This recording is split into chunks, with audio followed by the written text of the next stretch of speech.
ఒక వ్యక్తిని ద్వేషించడానికి ఇంత నీచానికి దిగజారుతారా? హరిహర వీరమల్లు మీద ఎందుకింత కడుపుమంట? ఇలాంటి పనులు చేయడానికి కొంచెమన్నా సిగ్గుండాలి. పవన్తో పడకుంటే సరే, అది వ్యక్తిగతం. కానీ ఒక యోధుడి కథని సైతం కించపరుస్తారా? ఇంతకంటే సిగ్గుమాలిన పని ఇంకేమైనా ఉందా?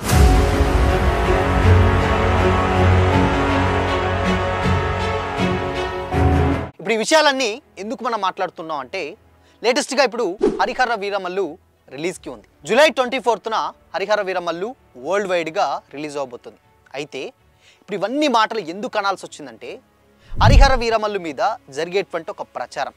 ఆ ప్రచారం ఏంటంటే, ఇప్పుడు ఆల్రెడీ సినిమా రిలీజ్కి దగ్గరలో ఉంది కాబట్టి ప్రమోషన్స్ ఆల్రెడీ టీమ్ చేస్తూనే ఉంది. అంటే హీరోయిన్ నిధి అగర్వాల్ తోటి ఆల్రెడీ కొన్ని ఇంటర్వ్యూస్ కానీ లేకపోతే కొన్ని ప్రెస్ మీట్స్ కానీ కండక్ట్ చేసి మెల్లిమెల్లిగా ప్రమోషన్స్ స్టార్ట్ చేస్తున్నారు. అయితే దీనికి మెయిన్గా మనకు తెలుసు ఎప్పటి నుంచో పవన్ కళ్యాణ్ సినిమా అంటేనే ఆయన ఒకే ఒక ప్రీ రిలీజ్ ఈవెంట్కి వచ్చేది గతంలో. అయితే ఇప్పుడు ఏపీ డిప్యూటీ సీఎం కూడా కాబట్టి ఇప్పుడు ఇలాంటి సిచ్యువేషన్స్లో డెఫినెట్గా అలానే ఉంటుంది ఆయనకున్నటువంటి వర్క్ బిజీ. సో కాబట్టి ప్రీ రిలీజ్ ఈవెంట్కి కూడా రాబోతున్నారు అండ్ దానికి కూడా ఒక డేట్ అనుకున్నారు. అండ్ హైదరాబాద్లో ఒకటి పెడదామనుకున్న ఆలోచన ఉంది. అండ్ దాని తర్వాత ఆంధ్రలో కూడా ఇలా కొన్ని ఇప్పుడిప్పుడే ప్లాన్ చేస్తున్నారు. అయితే స్టార్ట్ చేస్తున్నారు ప్రమోషన్స్. అయితే దీని మీద సోషల్ మీడియాలో హరిహర వీరమల్లు మీద కొన్ని రకాలైనటువంటి ప్రచారాలు మొదలవుతున్నాయి.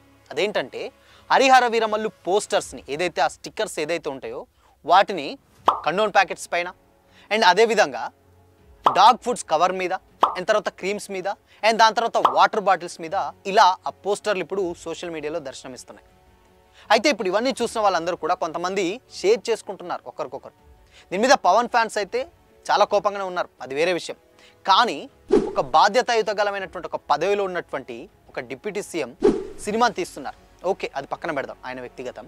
అయితే గతంలో ఎలాంటి ఏది చేసినా కానీ, అంటే గతంలోనేమో సినిమా రిలీజ్కి ముందు షూట్ కొంచెం పెండింగ్ ఉన్నప్పుడు డిప్యూటీ సీఎం అంటే ఏంటి అంటే, పవన్ కళ్యాణ్ ప్రొడ్యూసర్ని ఇబ్బంది పెడుతున్నారు, షూటింగ్కి టైంకి రావట్లేరు, దీనివల్ల ప్రొడ్యూసర్ మీద బడెన్ అయిపోతుంది, సో లాభాలు పక్కన పెడితే ఆయనతో సినిమా తీస్తే నష్టాలు ఎక్కువగా వాటిల్తున్నాయని కూడా ఇలా రకరకాలైనటువంటి చర్చలు కూడా వచ్చినాయి. పోనీ అవన్నీ చర్చలు దాటుకొని సరే ఎటో ఇటో సో మొత్తంగా అటు క్రిష్ ఫస్ట్ డైరెక్ట్ చేశాడు. దాని తర్వాత ఏం రత్నం అబ్బాయి జ్యోతికృష్ణ కూడా డైరెక్ట్ చేస్తున్నారు ఇప్పుడు ఎండ్ ఆఫ్ ది డే సినిమాని. అయితే ఈ సినిమాని అసలు ఏదో మొత్తంగా షూట్ చేశారు, దాని తర్వాత కొంచెం ప్యాచ్ వర్క్ ఉంది, దానికి పవన్ డేట్స్ ఇచ్చి కూడా కంప్లీట్గా ఆ డేట్స్ని ఫుల్ఫిల్ చేసి సినిమాని షూట్కి రిలీజ్కి రెడీ చేయడం జరిగింది. అయితే ఇప్పుడు ఒక కొత్త ప్రచారం జరుగుతుంది. మళ్ళీ ఏంటంటే, ఇన్ కేస్ ఇప్పుడు ఏం చేస్తారు, సినిమా షూట్లో పాల్గొంటున్నప్పుడు సినిమా షూటింగ్లకు ఎలా పాల్గొంటారు, ఇది ఎలా కరెక్ట్ అసలుకి? ఒక ఏపీకి డిప్యూటీ సీఎం అయినటువంటి వ్యక్తి సినిమాలు చేసుకుంటే ఇక్కడ మరి ప్రజలమైపోవాలి. సో ఈయన సినిమాలు తీసుకోవడానికా వచ్చింది రాజకీయాల్లోకి, లేదంటే రాజకీయాల్లో ప్రజలకు సేవ చేయడానికి కానీ మరికొంతమంది కామెంట్ చేస్తున్నారు. అంటే ప్రొడ్యూసర్ని షూట్కి వెళ్ళినప్పుడు ఇక్కడ రాజకీయాలు ఉన్నప్పుడు మీరే అంటారు, దాని తర్వాత పోనీలే ప్రొడ్యూసర్ ఇబ్బంది పడుతున్నాను ఒక 1 వీక్ షూట్స్ అటు డేట్స్ ఇస్తే దానికి మళ్ళీ ఎలా అని కూడా మీరే అంటారు. సరే పోనీ ఇవన్నీ కంప్లీట్ అయితే సినిమా ప్రమోషన్స్ మీద మళ్ళీ ప్రమోషన్స్ కూడా వీళ్ళే, సినిమా ప్రమోషన్స్ చేయట్లేదు, అది చేయట్లేదు, ఇది చేయట్లేదు అని మరికొంతమంది అంటున్నారు. సరే ప్రమోషన్స్ కూడా స్టార్ట్ చేశారు, ప్రీ రిలీజ్ ఈవెంట్ కూడా వద్దామని ఫిక్స్ అయ్యారు. బట్ ఇలాంటి టైంలో ఇంత నీచానికి దిగజాల్సిన అవసరం ఏమిటి?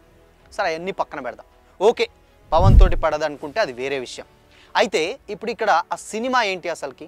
హరిహర వీరమల్లు అనేటువంటి సినిమా ఒక యోధుడి కథ.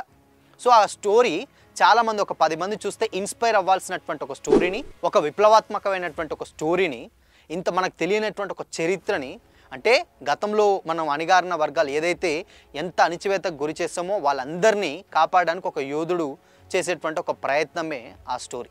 దాన్ని ఇంత నీచానికి దిగజారి ప్రమోట్ చేస్తారా? అసలు ఇది ఎంతవరకు కరెక్ట్?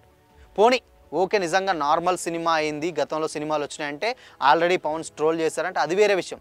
బట్ ఒక చరిత్రని ట్రోల్ చేయడానికి ఇంతకంటే సిగ్గుమాలిన పని ఇంకేమైనా ఉంటుందా? సో ఇలాంటి పోస్టర్స్ ఇప్పుడు సోషల్ మీడియాలో దర్శనమిస్తున్నాయి. చూసిన వాళ్ళందరూ కూడా ఎక్కడి నుంచి వచ్చినా ఏంటి అని పక్కన పెడితే కనీసం మినిమం కామన్ సెన్స్ లేకుండా దేని మీద పడితే దాని మీద ఇలా వస్తున్నాయని చెప్పేసి షేర్ చేస్తున్నారు. ఇంత అవసరం ఏంటంటే, హరిహర వీరమల్లు లాంటి ఒక యోధుడి కథని దాన్ని సినిమాల జనాల్లోకి తీసుకెళ్తుంటే వాళ్ళు ఇంత కడుపుమంట ఏంటి? ఒక వ్యక్తి మీద ఉంటే ఓకే, సినిమా మీద మీరే అన్నారు కదా ఎంతమంది బతుకుతున్నారు, ప్రొడ్యూసర్ ఇబ్బంది పడుతున్నారు, మరి ఇప్పుడు ఆ ప్రొడ్యూసర్ గుర్తుకు రాలేదా? పోనీ ఆ ప్రొడ్యూసర్ గుర్తుకు రాలేదు, పవన్ గుర్తుకు రాలేదు, సరే ఓకే, ఇవన్నీ పక్కన పెడితే ఒక యోధుడి కథని ఎంతవరకు ఇలా కించపరచడం కరెక్ట్ అనుకోవాలి? సో ఇలాంటి అసలు ఆ పదాలు అంటే ఏంటి, కొన్ని మనం చెప్పేటువంటి ఇప్పుడు ఇందాక మనం మాట్లాడుకున్న పదాలు అవి వర్డ్స్ కూడా కొంచెం ఇబ్బందికరంగా ఉంటాయి. బట్ అయినా కానీ కొంచెం ఇప్పుడు వాళ్ళు చేసినటువంటి పనితీరు అలాంటి ఒక సిచ్యువేషన్ని క్రియేట్ చేస్తుంది. ఆల్రెడీ ఇప్పుడు ప్రమోషన్స్ స్టార్ట్ చేశారు, చేస్తూనే ఉన్నారు. లేటెస్ట్గా ఇప్పుడు నిధి అగర్వాల్ తోటి కొన్ని ఇంటర్వ్యూస్ జరుగుతున్నాయి, సోషల్ మీడియాలో మీకు తెలిసే ఉంటుంది. అండ్ ఇక ఈ సినిమాలో మెయిన్ కాస్ట్ అందరూ కూడా ఎవరికి తగ్గట్టు లేటెస్ట్గా ట్రైలర్ లాంచ్ ఈవెంట్ చేశారు, దాని తర్వాత అంతకుముందు ఒక ఈవెంట్ పెట్టారు. ఇవన్నీ ప్రమోషన్స్ మెల్లిమెల్లిగా చేస్తూనే ఉన్నారు. ఈ టైంలో తెలివిగా లేదు ప్రమోషన్స్ జరగట్లేదు అని చెప్పేసి వీళ్ళే మళ్ళా చేసి ఇలా ప్రొలాప్ చేస్తున్నారు.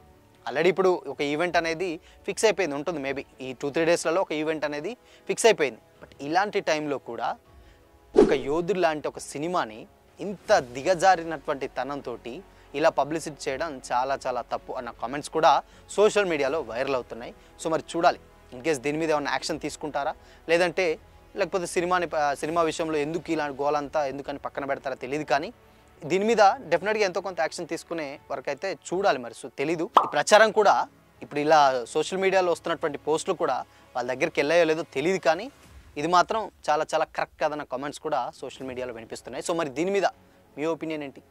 కామెంట్ చేయండి.